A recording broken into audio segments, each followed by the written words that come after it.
Let's take a look at this morning's papers, shall we? Albie Amankona joins us this morning. How are you doing, Albie? Very well, good to see you. It's such a treat seeing you in the flesh. I've interviewed you a number of times, David Ed as well, but it's always down the line. And you look sartorially marvellous. Oh, thank you. So do you both. Thank you very much. But you always do, to be honest. Oh, that's so sweet. You're coming try. back. You are coming back. But Albie, you are kicking off with a story we were talking about before the break, actually. The Code of Conduct, the Ministerial Code of Conduct, could be changing. Tell us more. Why is that? Yes, so it seems that the Prime Minister has used some executive powers to change the ministerial code, quite conveniently, some may argue, and The Guardian certainly argues this point as it probably would. But basically, this story in The Guardian is saying that the Prime Minister is changing the Prime Ministerial Code to basically say that if there are mild breaches of the code, then essentially a minister would not need to resign. They would simply have to apologise, or they could lose some of their ministerial pay for a set amount of time. And also, the Prime Minister himself would have to approve Lord Geit, who is the ethics advisor, to basically do any kind of ethics investigation. So why would you have a code if the code doesn't apply? Surely there's a code. If you break it, you resign. Well, that was the code, also, David, and now it's North changed. Korea, the last time I checked. Look, So, go back to that. It was the code. It was the code, and now the Prime Minister has changed it. I personally felt very uncomfortable about this. Despite being a supporter of the Conservative Party, I don't really think this is the way to be doing things. I think if we're going to be changing parts of our constitution, like the Prime Ministerial Code, really should go through a parliamentary vote rather than it being an executive power. It's extraordinary to me. Essentially, he got caught out, he broke the rules, and now, of course, he's changing the rules. And that was also, he helped Priti Patel, didn't he? Yes, precisely. So this isn't necessarily a new thing. This is a precedent which has been set a few times by this current government. Priti Patel broke the ministerial code. I can't remember when it was, but some time ago now she didn't resign. And the Prime Minister may have broken the Prime Ministerial Code, and of course the Privileges investigation will be investigating that now the Sugro report has come to its conclusion. And I think what people are concerned about is that if the Privileges investigation finds that he has broken the ministerial code, he can just say he's apologised and then move on. So I think that's the concern. So this change in this code, will that impact the Privileges, a parliamentary investigation into whether Boris Johnson lied? Because if it is found he lied to Parliament, he would have been expected to resign. Does this change that? It could do. I think it's interesting that you raised that question about expected to resign if you do break the ministerial code. That is still there. There is still that expectation, but there's just some extra colour, if you will, saying that you can also apologise for mild breaches and lose some of your ministerial pay for a certain amount of time. I mean, this is a time he should be focusing and putting everything in helping people.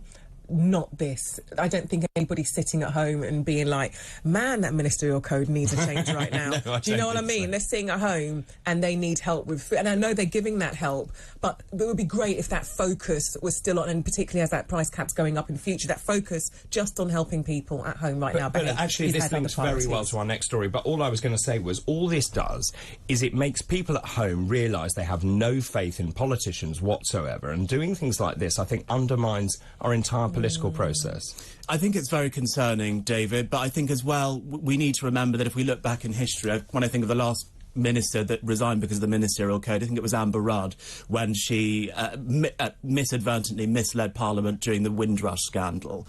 So there are still ministers out there who follow things to the book, and I think we've just got to remember that as we move forwards. No, certainly. Well, let's move on with this, actually, although saying that it is kind of linked. Boris Johnson, he's been warned that he could face by-election defeat. David was talking about that a moment ago as well. Just tell us more about this story in the Eye this morning. So it's not just by-election defeat, it's actually general election defeat. Right, but I do think that the by-elections which are coming up will be very difficult for the Conservative Party, especially in Wakefield, where Albie Amankona actually was sent to jail recently. So that is a damning indictment. A 15-year-old boy. Precisely, which is just horrendous, and my thoughts and prayers to the young man and his family. But I think it's probably factored in within the party that we're probably going to lose those seats. And then on to the next. Well, I was going to say Wakefield. I mean, clearly, I have to be slightly careful because we're in coming up to an election. But on the doorstep of residents in Wakefield, clearly they are very unhappy with the current government. I think the Tory party know they're in serious trouble in Wakefield. There are many other parties. I think 15 are standing in this. And then, obviously, then in terms of Tiverton and Honiton, I think the Lib Dems are going to do very well there. Yes, I think the Lib Dems will do quite well in Tiverton and Honiton because traditionally they do quite well with Tory protest votes, and I think those constituents, I think you'll be fair to say, have a lot to protest Or maybe about. it's not a protest vote, maybe it's a positive vote for the Lib Dems. It's a positive vote for the Lib Dems, David, but it's not a positive vote for the Conservatives. And as a Conservative, I would say it's a negative vote. But it's up to them. That's democracy. I'm not so convinced that it will be a big defeat for the Tory party, and largely because the main opposition, number one, Sir Keir Starmer, is also facing investigation for breaking COVID rules. And number two, we have a Prime Minister who, Grace said, should have taken responsibility for the just awful behaviour that took place at number 10 at Whitehall. This is the most fined building in the UK over COVID. Oh, I do. We were just talking about the Tory party. Right now, things are looking precarious, according to the I newspaper, in terms of any general election. And I was saying, actually, I'm not too certain if that is the case. As I said, Sir Keir Starmer, he's also being investigated for potentially breaking COVID rules. We'll see how that investigation goes. But even an investigation is not a good look. You know, he went for Boris Johnson when it was just at the investigation stage. Not just that. Off the back of Partygate, off the back of just everything concerning Boris Johnson and what he's done, you would have thought that Keir Starmer, Labour, would be leaps and bounds ahead of the Tory party, and that's not the case. So I don't know whether it will cut through, meaning this will be a real significant general election win for the Labour Party. And this is the point, Claudia-Liza, is that you would really expect a Labour Party led by a charismatic and effective leader to be 20, 25 points ahead in the polls, as Blair was in the 1990s, of course, whereas Keir Starmer is, I think, about 9 or 10 points ahead in the polls, which is still, you know, a double-digit lead. But he's not charismatic. It could be a lot higher. He's not charismatic, he's not very effective. I think some of the ways that he's conducted himself in Prime Minister's questions have been a bit flat. I was just going to talk about those red wall seats. You know, we were talking in the break about the fact that actually those red wall seats, and for people who don't know quite what I'm talking about, these are seats that traditionally were Labour seats, and they turned Conservative for the first time. And many people are reporting that actually the Conservatives stand to lose all bar 3 of those. That would be disastrous. It certainly would be a big change from the 2019 general election. It would be a big change from the 2019 general election. If we lost the election as a result of that, that would be disastrous for the party, well, absolutely. I think the Conservatives could well lose the election. I think you may end up with a coalition government, couldn't you? I think if Labour, the Lib Dems and the Greens all align in a pact, I don't know for the life of me from a political strategist point of view why they don't. I think the Conservatives could be in a lot of trouble. Yeah. But I think actually we can win the next general election if we just stop focusing on these silly things like changing the ministerial code and actually start focusing on delivering on the manifesto pledges that we made in 2019. So very interestingly, David Cassini has actually prepared the Conservative Party for an election, I think, in autumn of next year. Is that when you think it is? So that is what I have heard. David Canzini has been telling, I think, 60 Red Wall MPs at an away day to prepare for a general election in the autumn of next year. Could be as early as that. Which I think is certainly interesting given where we are in the polls at the moment, David. Well, it would be suicidal, wouldn't it? Well, I don't know about suicidal. Maybe David knows something that we don't know. He's a very talented individual, so perhaps he's onto something I don't know. And even so, this would be presuming Boris Johnson himself doesn't have his own MPs turning against him. So we're at right now various estimations as to how many people have handed in letters calling for him to stand down as Prime Minister.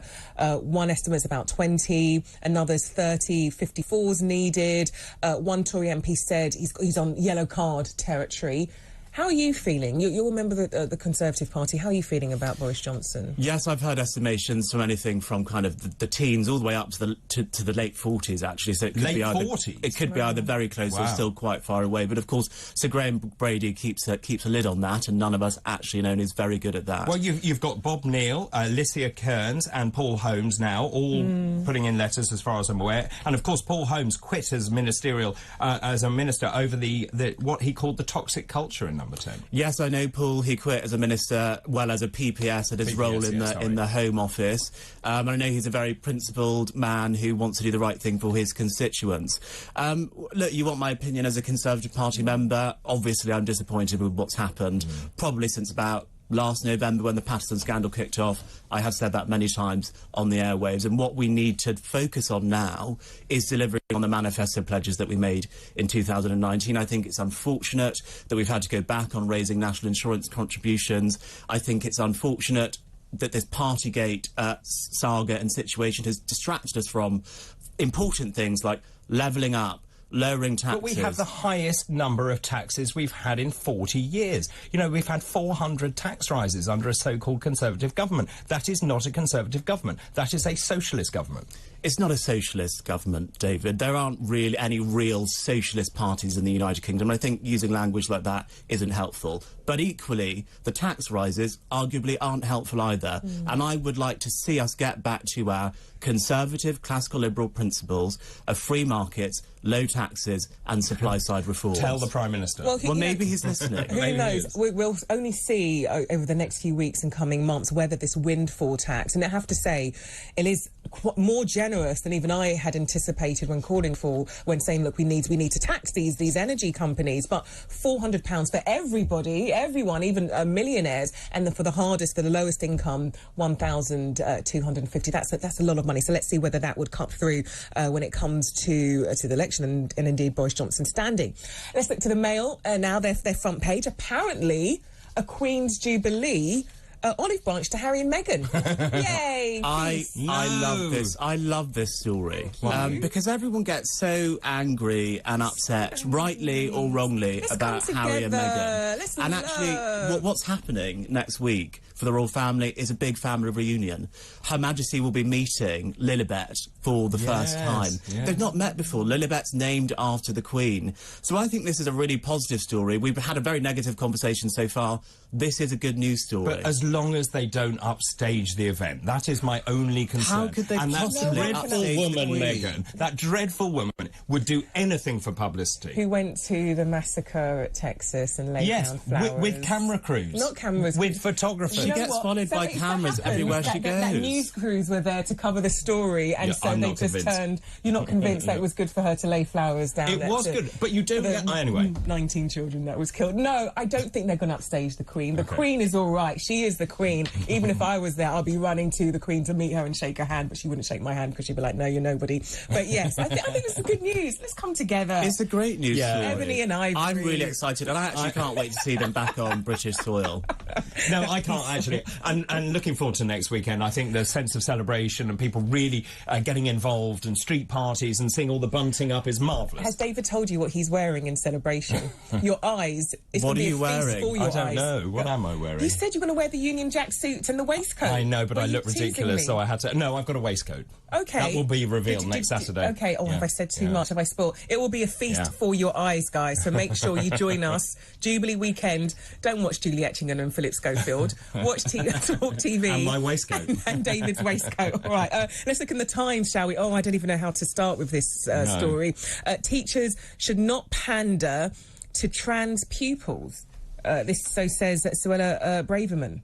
Yes. Attorney General. It's a difficult story, I would say. It's always difficult to talk about trans issues, I think, on the air, because there are such strong feelings on both sides. But I think what we have to remember when we are talking about these issues... Is that because we feel we're treading on eggshells? Yes, to be frank, I think a lot of people do think they're treading on the eggshells, because the bile that comes from both sides of the debate, if you get one foot wrong, is so awful. But equally, there is a job to be done. We've got to find a solution to this issue that both sides of the argument are going to be able to be content with. They might not both be happy, but they can be content with it. And I think in order to find that way forward, we've got to speak about things in a compassionate, respectful, but also evidence-led way. And I'm not sure that the tone coming from the Attorney-General is any of those things. Yes, I don't. When I went to school, I'm not aware of anybody who was trans. I knew people who were homosexual, but I think I don't even know what to say. I have no idea what to say. That's the point about eggshells, which I mentioned, which is that actually, when you look at the population of people who are trans, it is a very low percentage. I think it's about 500,000 people. Yeah. So what is that? 0.5%, something like that. So actually, are we actually sort of falling over ourselves to please everyone? Whereas actually, really, the basis of this should be you treat everyone as you wish to be treated. And actually, I do think that we're falling into a trap sometimes of overthinking it. Possibly. I think your point about treating everyone as we'd like to be treated is an important principle that more people should follow. I think too few people follow that principle in public life and on Twitter and as commentators nowadays, and I think that exemplified in the trans debate. Albie, you did that really I was carefully. about to say no exactly one's going to be angry at you today. I hope not. You and can I say, it's such a pleasure to see you in real life, as opposed to being on a Zoom call. So thank you so much for coming. Thank you for having me. Albie Amankona, thank you very much, and we look forward to seeing you again. I hope you'll have me back.